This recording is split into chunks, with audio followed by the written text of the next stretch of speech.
Ayan, akit kami. Dadala yung sasakyan. Kasi yan ang isa pang bahay. Kinuha itong Mulabi at saka itong Nara. Diyan kami mamaya sa Mulabi. Talisay, Mulabi, saka Nara ang kinuha na ano na parang house or lodge, whatever. Ayan.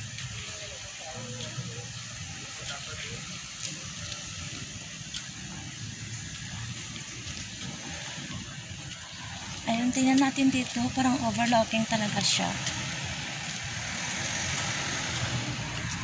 Ito ang pick-up. Akyat. Pero hindi lang ito ang sasakyan namin. Mayroon pang gagaling sa Tupi. Isang van at isang crosswind. Yan. Ayan, ang dagat.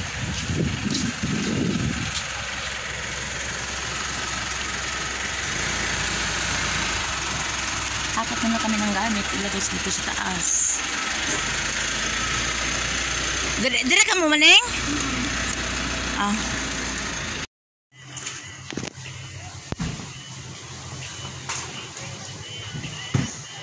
Gabit siya. Ah. Gabit siya. Saan tayo mo? Saan ka na lang dahil sa parking? Kasi naman sa lokalo na ako. Hindi siya butang.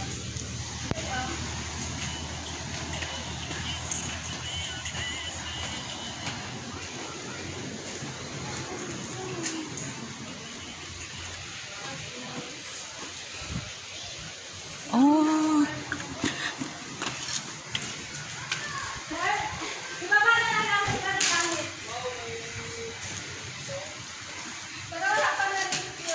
May ano pa pala dito.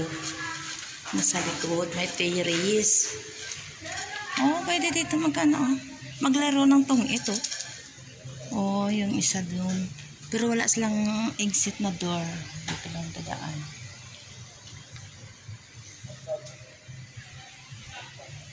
Yan ang mga tanim. Kasi dalawang house ang kinuha. Dito yung dito ako nakatayo, naranig ito. Doon Mulabi, tapos tong Talisay. Tong Talisay ay made in bamboo, pero maganda naman ang roof niya, maganda naman sa loob. Siguro dito, pwede rin dito i-park ang sasakyan. Doon sa baba lang. Yan. Maganda din dito. Ang ganda ng mga ano nila. May mga seat sa labas. Ang ganda ng reception.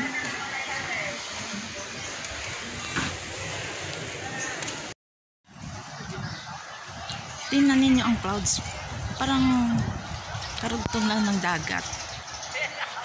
Ayan doon sa dulo. Ayan ang clouds. Dagat. Parang dagat na rin siya, oh. Hindi niya na makikita ang bundok dyan.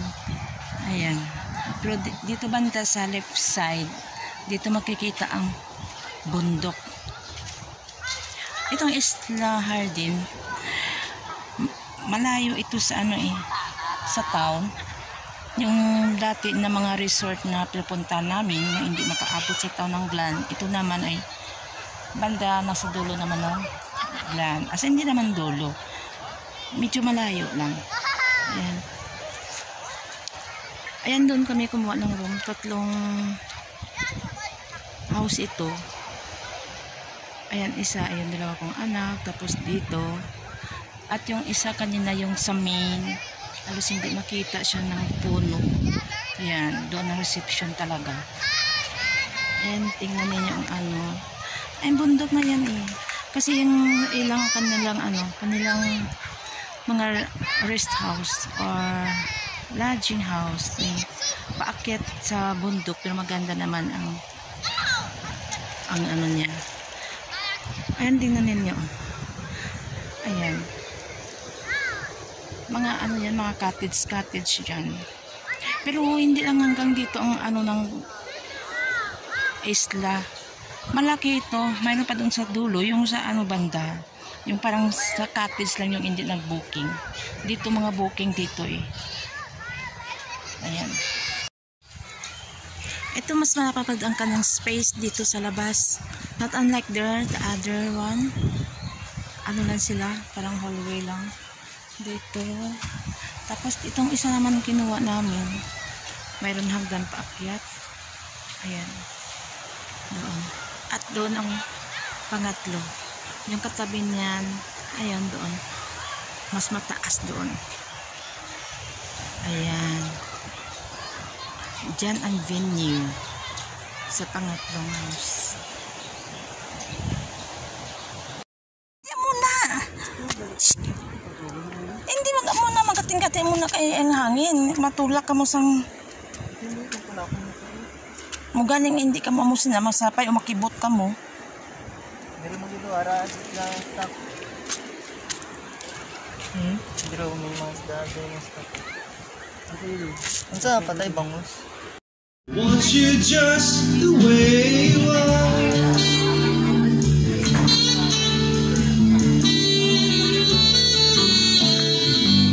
Need to know that you will always be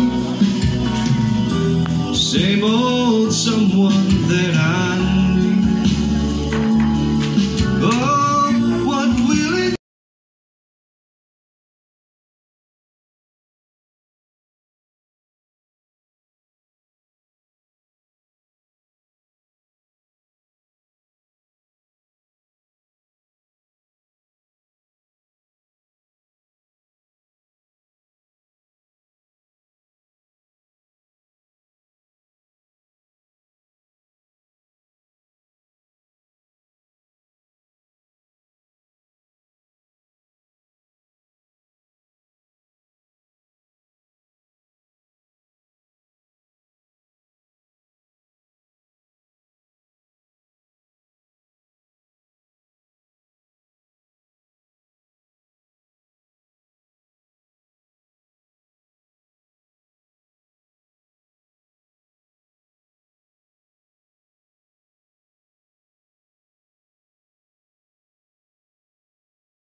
makes me high?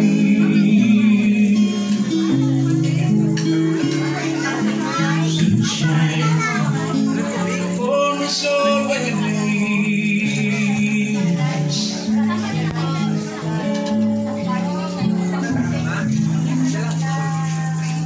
CR yun. Nag-ulan na? Nag-ulan na? Kaya t-shirt.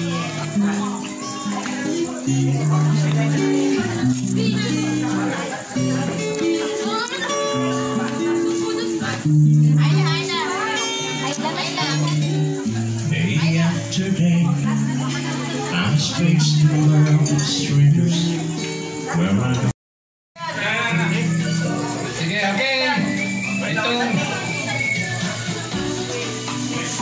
Itong post na to ay para sa 60 years old, going 100 years old, para meron tayong 100,000, syempre. For Jojo, please. Cheers! Para sa kanya, cheers!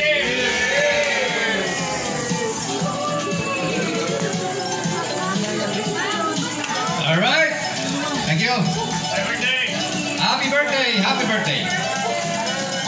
Alright, dito sa ating program, it should be intermission number, pero I don't know kung preparado yan. Pero skip natin muna to. We will proceed to ito yung mga makakasunod-sunod. Pare Julian Dahay. Ikaw ang sunod dito. Nakalista ka rito. And then ako. And then Irving and Joseph. Siyempre. Pero Ganda mo yung chat GPT. okay, so Mag-alisan tayo ng kano. Halos pare-pareho naman eh. Good evening, everyone. Good evening. At saka, happy 60th birthday, Joe. Welcome to the club. Anyway, ilang araw pa naman. Si Jojo kasama ko sa munisipyo for quite a long time. And because of his leadership, siya yung pumalit sa akin as president of the Tupi Local Government Department Head Association. So, hanggang sa ngayon, siya pa yung presidente, and he had actually lead the heads of offices towards a good governance. Si Jojo, nakilala ko pa noong umpisa ng ligaw sa kay Gina. Ayun!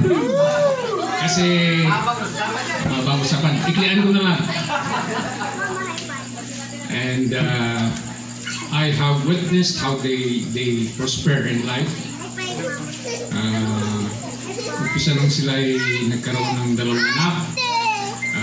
Si Gina actually was, when he was still a single, siya po yung nag-aalaga ng aking mga anak.